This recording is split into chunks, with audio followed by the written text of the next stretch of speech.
Stacie, Galloway-TRUSS. I was born and raised right here in the city of Toledo. I am the owner of the Apple Factory and more. I originally come from the south side, Toledo, Nebraska, City Park, Nebraska. And I am one of 6 siblings, 3 girls, 3 boys. I call myself the Black Brady Bunch, I guess. I went to St. Teresa and graduated from Bowser High School. And I'm a mom of 2 girls. Now I have 2 grandkids, and I'm a small business owner. Okay, like I said, I am the owner of the Apple Factory and More. The Apple Factory and More is a confectionery shop that provides all different kinds of treats, from gourmet apples to cocoa bombs, chocolate covered pretzel rods, Rice Krispie treats, anything that you see on the snack tables at weddings or birthday parties or any other event. Today, you guys are with me at Living Glass Factory Outlet, where they stock my cocoa bombs. Cocoa bombs are chocolate spheres of chocolate with hot cocoa on the inside. You put them inside of a hot beverage such as milk or water, whatever you choose, and it explodes like a bath bomb. But it's hot cocoa that you can drink and enjoy during colder months. It's one of my busier seasons, so we're going to be stocking the store today and then just talking about my business. I originally started my business. I did a large fruit display for my niece's bridal shower, and it just took off from there. And then I started doing a lot of fruit and vegetable displays, and it just somehow trickled into candy and gourmet apples, and now I have a menu of over 42 items. I started doing it because I just kind of liked challenging myself. I like baking, I like cooking, and I like sweets.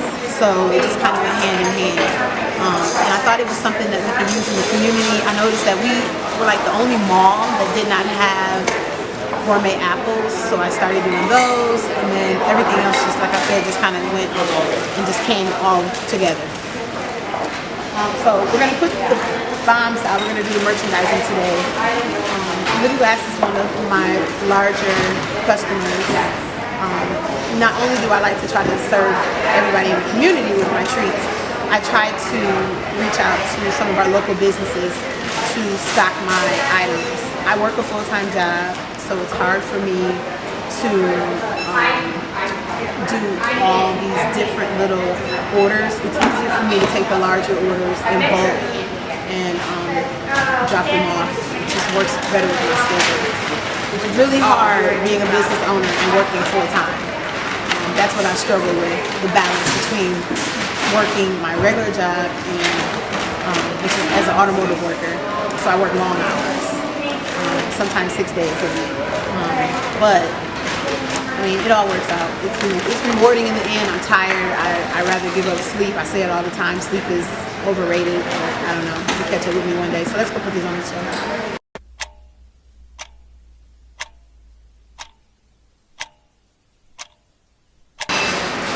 So the good thing about being able to stock here is I am able to reach out to a mass amount of people at one time without having to be here,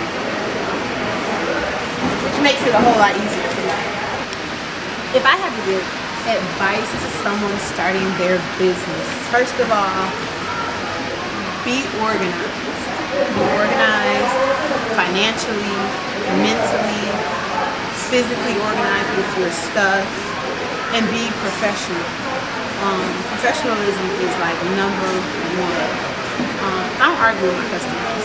If my customers have an issue with something that I provided them, I try my best to rectify the situation. I'd rather take a loss and my customer come back to me and leave happy than to have a disgruntled customer. It's not about kissing ass. It's not about being soft.